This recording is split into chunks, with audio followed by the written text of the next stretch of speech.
Will the wind ever remember the names it has blown in the past? And with this crutch, its old age and its wisdom, it whispers, "No, this will be the last." Akadi is the elemental goddess of the air, of speed and of flying creatures. She is known as the Lady of Air, as the Lady of the Winds, and as the Queen of Air. She is intangible, as she is eternal, as she is uninterested in the affairs of mortals. In religious imagery, Akadi is depicted as a giant woman with broad, feathery wings, or sometimes she is depicted in a similar male form, for gender distinctions mean nothing to her or to her followers. She might manifest as a soft breeze, as a raging tornado, or as an icy wind, or as a warm updraft, changing her nature and her mood with the seasons and with the climate. When appearing to her followers, she often takes the form of a 160-foot tall column of swirling winds, and her voice will change from a whisper to a howling gale in an instant. Akadi is one of the 4 elemental lords, being primordial beings that predate the gods, who have existed since the beginning of time and are unchanged by history. The beating of Akadi's wings are said to spread the 4 winds across the face of the world, and she travels freely across it, journeying across the skies for unknowable purposes, occasionally ferrying in visitors from distant lands without rhyme nor reason. Though she moves the weather from place to place, she has no power over great storms, for they are the domain of Talos, the god of destruction, and of Umberlee, the sea goddess. Though she rarely interacts with other gods, Akadi allies herself with various spirits and beings worshipped by the avian races, such as the Kenku or the Arakokra. The only deities she is known to entreat with are Aedri Faenia, the elven sky goddess, and Shaundical, the god of travelers, while her sole enemy is Grumba, the elemental lord of the earth, against whom she stands in fundamental opposition. Akadi dwells within the elemental plane of air, an azure realm of fogs, of gases, of clouds, and of few examples of solid matter beyond the occasional stray meteorite, uplifted by eternal winds. Akadi, is a greater deity, and her true neutral alignment represents her indifference to mortal notions of morality.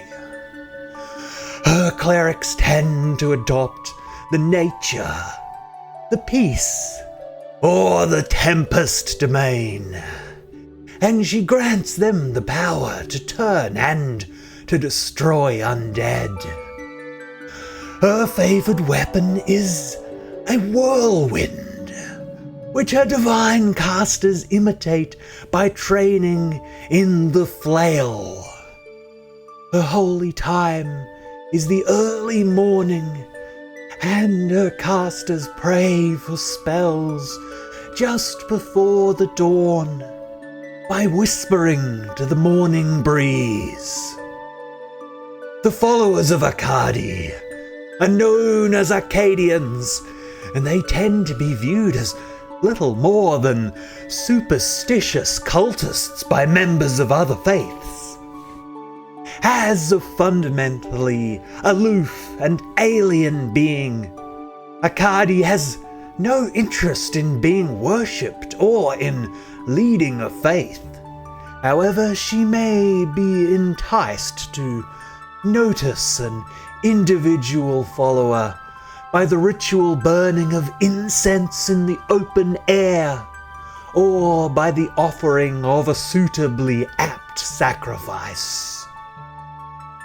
The only compulsion she places upon her worshippers is that they aim to be light of heart, swift to act, and insubstantial in purpose.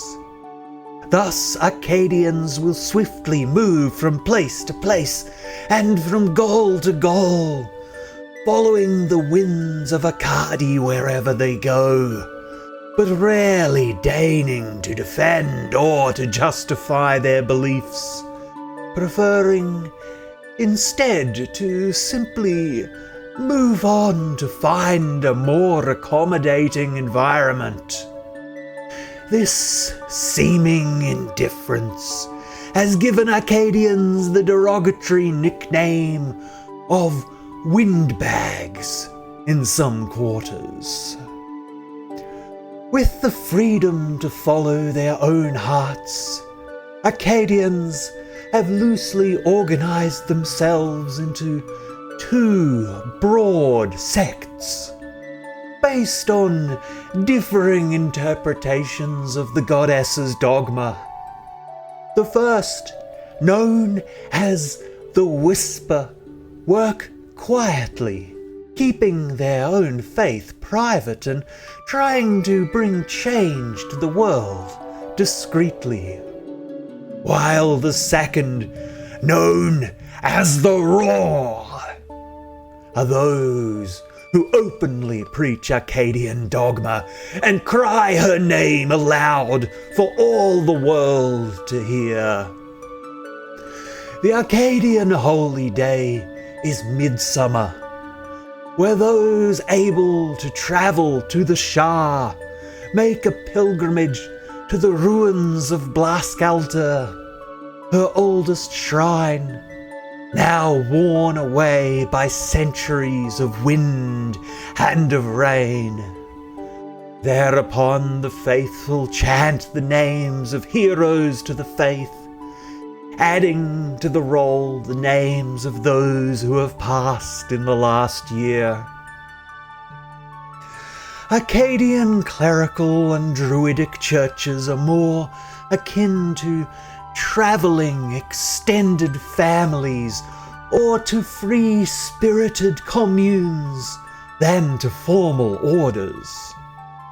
Leadership is based on whomever is most charismatic or popular within the group, and this may shift as easily as the winds, causing many occasions where deals or alliances forged by the community evaporate as new leaders follow different aims, while the retiring leaders view the observance of their old contracts as now rendered obsolete. Occasionally, an Acadian priest or druid will adopt what is known as a life experiment, a purely personal, often enigmatic fixation that consumes their entire purpose. This may be as broad as studying and mapping the patterns of the weather. Or it may be as esoteric and unique as the desire to build artificial wings for cats. These specialists are known as airwalkers. Acadian priests and druids often multi-class as rangers or as rogues, while their clerical vestments favour light, flowing or rippled fabrics, and shades of white, of light grey and of sky blue. Many wear holy symbols made of blue or of white gemstones, onto which an elemental has engraved Akadi's holy symbol by blowing fine grit across the stone surface in a focused jet of blasting air. Scarves are also worn as common accessories, but otherwise they dress practically to endure the elements. Inasmuch as the Acadian Church may be said to have a hierarchy, there are several agreed upon terms for ranking her clerics and her druids. Novices are known as fledgling, who, after being ordained by 2 senior clergy, become known as Winged One. Above them, Air of the Goddess, Breeze of Light, and senior priests are known as Zephyr, while above them, Mistral and Sirocco, which describes a church leader, and finally, Whirlwind, which describes the leader of a particularly large congregation. Holding these positions is simply a matter of willingness to take on the role, and the general consensus of the community to recognize their seniority. Acadian worship is by definition nomadic, but nonetheless the yearly influx of pilgrims makes her followers a seasonal sight across the Shah, and she is also worshipped by the Tuigan nomads of the Hordlands, who know her by the name of Talas. The order most close to the deity are an elite sect of Air Genasi warriors, known as the Azure Guard, who are native to the plane of air and who act as Akadi's intermediaries between the elemental and the prime material planes. She also has a crusading order of knights, known as the Knights of the Wind's 4 Quarters, who battle against Grumbar the Earth Lord, and who carry out personal quests, as well as missions for Acadian elders. Beyond this, there are also 3 venerated sects of Acadian mystics. The Companions of the Summer Wind interpret the freedom of Akadi as a duty to do good, while the disciples of Spring's Breeze maintain neutrality from moral affairs. And finally, the Alliance of Midwinter's Teeth are self-interested, but are largely considered an evil organization, even by many Acadians. In my world, the recent silence of the gods means very little to those who follow an aloof and disinterested deity to begin with. But among the heretical faiths of the Sunset Vale a controversial notion emerges among the youthful sect known as the post-diluvians, who believe that the world was recently destroyed and then recreated in a perfect replica of itself, meaning that on a philosophical level, no ancient things exist, and therefore no one is beholden to them. And if this is true, it would mean that ancient elemental lords, unchanging since the beginning of time, simply cannot exist. The new faith of the seven divines therefore believes that the element of air has now passed on to the domain of the youngest member of their pantheon, Andurus, the goddess of justice, of righteousness, and of the protection of women. Their legends speak of Andurus being born as a star fell to earth, and of her first act being to observe an elven paladin known as Sir Elena Aramis, locked in battle with a devil.